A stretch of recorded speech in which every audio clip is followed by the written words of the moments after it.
गंगा।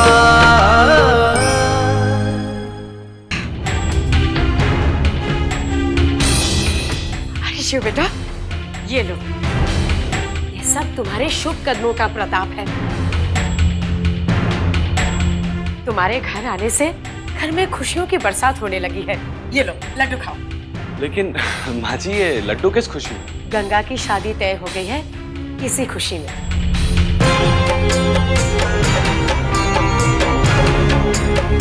बैरागी महाराज, कार्तिक से बात हो गई है। अरे वो समधी जी को लेकर जीवन बाबू के घर गए थे। जीवन बाबू और उसके पिताजी शादी के लिए मान गए हैं।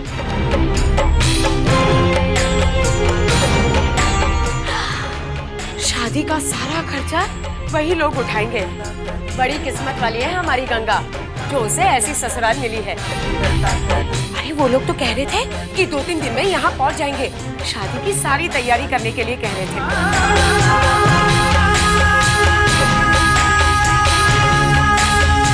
ये लीजिए, ये लड्डू खाइए।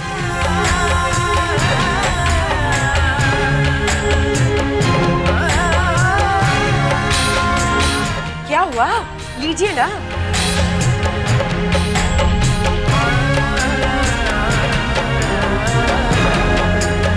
नहीं,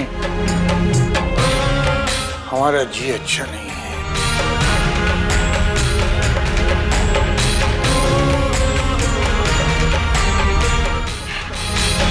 देखा बेटा, इसी को बुढ़ापा कहते हैं। खुशी के लड्डू खाने में भी तबीयत आड़े आ जाती है। अरे चुटकी, तू तो खा अपनी दीदिया की शादी के खुशी के लड्डू। तेरी दीदिया कहाँ है? अम्मा दीदी छत पे होंगी। देखा बेटा, शादी के समय हर लड़की का यही हाल होता है। मायका छूट जाएगा, वही सोचकर थोड़ा दुख तो होता ही है ना।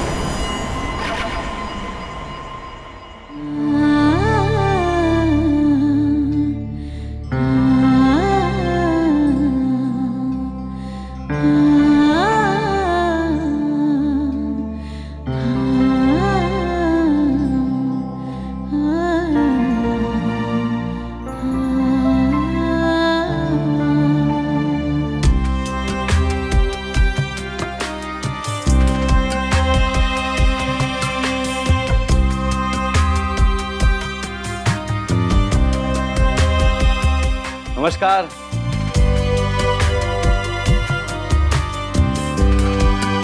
मेरा नाम शिव है। याद है हम पहली बार रात को मंदिर के बाहर मिले थे और आपकी वजह से मुझे भूत बनना पड़ा था। और फिर दूसरी बार आपका दिल दुखाने के बदले थप्पड़ खाना पड़ा था। याद है। सच में? मुझे तो लगा आप भूल गई। अरे मैं आपके घर किराएदार बन के आया, आप मेरे कमरे में अपना सामान भी लेने आई। ना कोई बात, ना चीत, ना दुआ सलाम। अरे कम से कम इतना तो बता सकती थी कि आपकी शादी तय हो गई है। अरे खुशी तो बांटने से बढ़ती है। खैर बधाई हो। वो तो आज माँ जी ने लड्डू दिया तो पता चला कि... तो पता चल गया ना। अरे नहीं नहीं, रुकिए, मैं ही चला जाता हूँ। मैं भी ना पागल हूँ, इतना भी नहीं सोचा कि जिस लड़की की अभी अभी शादी तय हुई है वो शाम को अकेले छत पर खड़ी होकर अपने होने वाले पति के ख्यालों में खोई होगी, और मैंने आकर डिस्टर्ब कर दिया। क्यों? सही कहा ना मैंने? देखिए, झूठ मत बोलिएगा, भगवान की कसम है आपको। यही बात है ना? नहीं? इसका मतलब ये शादी आपकी मर्जी से नहीं हो रही है? ऐसा किसने कहा आपसे? इंसान के हाव भाव उसके दिल का हाल बता देते हैं। और अगर आप इस शादी से खुश हैं तो मुझे कहीं खुशी नजर क्यों नहीं आ रही? और मैंने तो सुना है जिस लड़की की शादी तय होती है खुशी के मारे पांव उसकी जमीन पर नहीं पड़ते हैं। ये शादी सचमुच आपकी मर्जी से हो रही है ना? हाँ, पूरी तरह हमारी मर्जी से हो रही है और हम इस रिश्ते से खुश भी हैं। दोबारा भगवान की कसम मत दीजिएगा। ठीक है, नहीं दूंगा। अब आप जब इस शादी से खुश हैं तो आप अपने शादी तय होने की खुशी में खुशी खुशी लड्डू तो खा सकती हैं। लीजिए, लड्डू खाइए।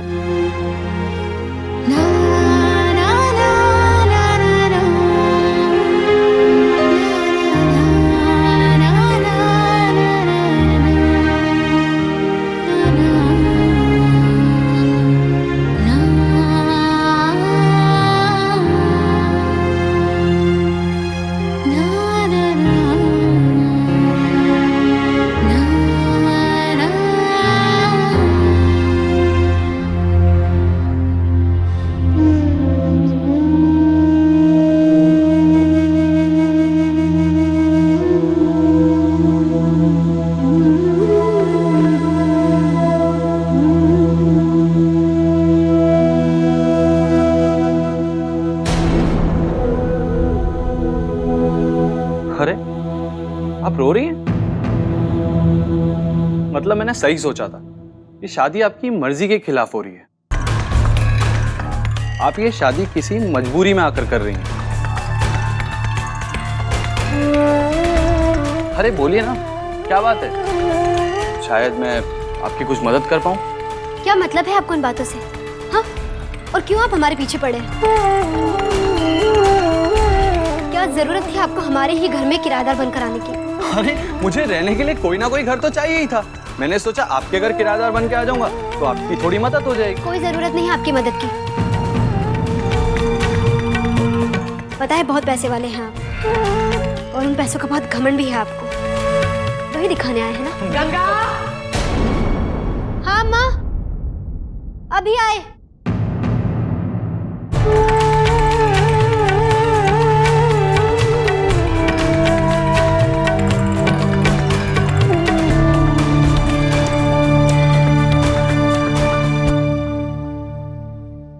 अरे माँ जी आप। अरे शिव बेटा, ये क्या? गणेश भगवान की तरह लड्डू हाथ में लिए घूम रहे हो, इसे खाते क्यों नहीं? हाँ माँ जी। देखो बेटा, हम गरीबों के घर खुशियां भूले भटके ही आती है, और ये खुशी तो तुम्हारे शुभ कदमों के प्रताप से ही आई है। इसलिए तुम मुंह मीठा नहीं करोगे तो कैसे चलेगा? हाँ।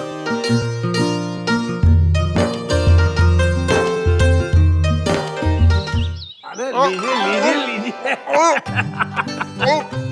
कर रहे हैं मिश्रा जी? हमारा गला कुआं नहीं अटक जाएगा। नहीं अटकेगा, नहीं अटकेगा।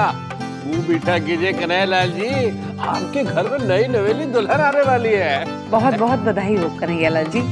आपको भी। देखो खुशी के बारे में मुंह से बोल ही नहीं फूट रहे। अरे अब तो दूल्हे मियां का भी मुंह मीठा करा दे। खाए खाए जीवन बाबू।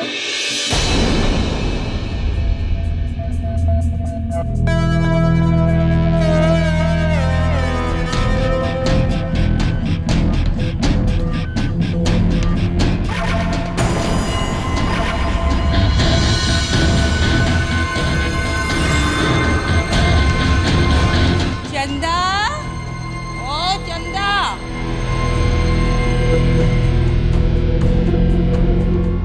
अरे रात ढली, सुबह का हुआ है आना।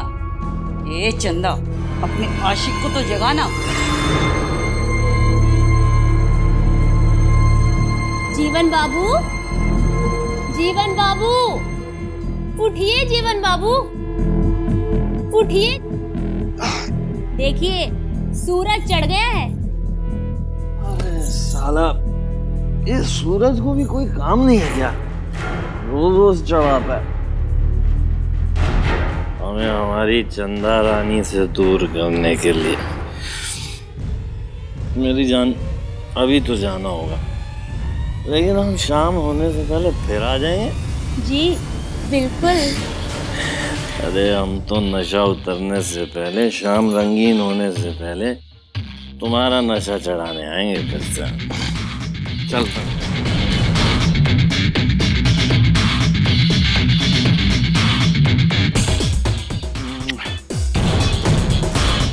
फिर ये बात तय रही, कल गंगा के घर जाके गंगा और जीवन बाबू की सगाई करते थे। और शादी की तारीख तय कर देते। भगवान बुरी नजर से बचाए मिश्रा जी। अरे हम तो खुद ही चाहते हैं कि जल्द से जल्द बहू को विदा करके यहाँ लेके आए। अरे मिश्रा जी, मैं तो कहता हूँ सगाई और तिलक की रस्म दोनों एक साथ निपटा देते हैं, ससुरा समय बच जाएगा। इससे बेहतर क्या बात हो सकती है? तो ठीक है, कल मिलते हैं। हाँ वो शादी की खुशी में आप एक बात भूल रहे हैं कन्हैया लाल जी। कौन सी बात? ऐसे बताऊं, कहते हुए शर्म भी आ रही है। अरे कह दीजिए, आप वैसे ही बहुत बेशर्म हैं।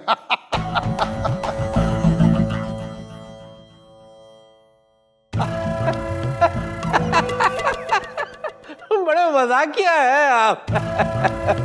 वो मैं कह रहा था कि आपने कहा था कि वो शादी का खर्चा। अरे भगवान बुरी नजर से बचाए मिश्रा जी, हम कौन सा कल जाके शादी करने वाले हैं? हाँ, अरे तिलक की रस्म में थोड़ा बहुत तो खर्चा होगा, ये नहीं कर सकते? कंगाल हैं क्या ये लोग?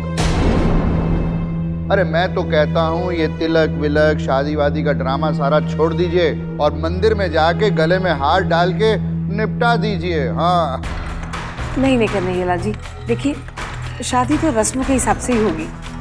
ठीक है, तिलक का खर्चा वो लोग उठा लेंगे। अब आप शादी का पूरा खर्चा उठा रहे हैं, ये क्या कम एहसान है उनके लिए? हाँ? अरे वो तो है ही। अरे जीवन बेटा आ गए तुम।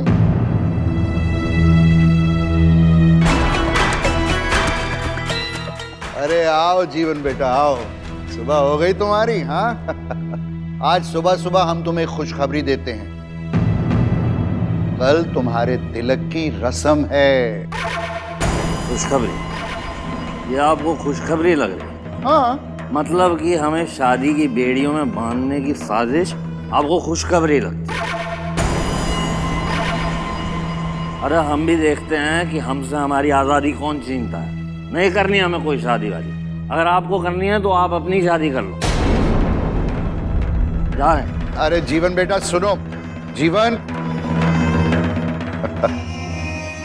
अरे कुछ नहीं मिश्रा जी, आपका मुंह क्यों सूख रहा है? और मिश्रायन, आपके गुलाबी गाल क्यों फीके पड़ गए? देखिए आप उदास हमें बिल्कुल अच्छे नहीं लगते। उदासी छोड़िए और निश्चिंत हो जाइए। अरे अगर ये तिलक नहीं करेगा तो हमारा तिलक करवा दीजिएगा। मिश्रा जी मजाक कर रहे हैं। देखिए जीवन हमारा बेटा है, वो वही करेगा जो हम चाहते हैं। ठीक है, आप चिंता मत कीजिए, बाकी की बातें कल बहू के घर पे कर लेंगे। अच्छा नमस्कार। नमस्कार। आओ, अच्छा।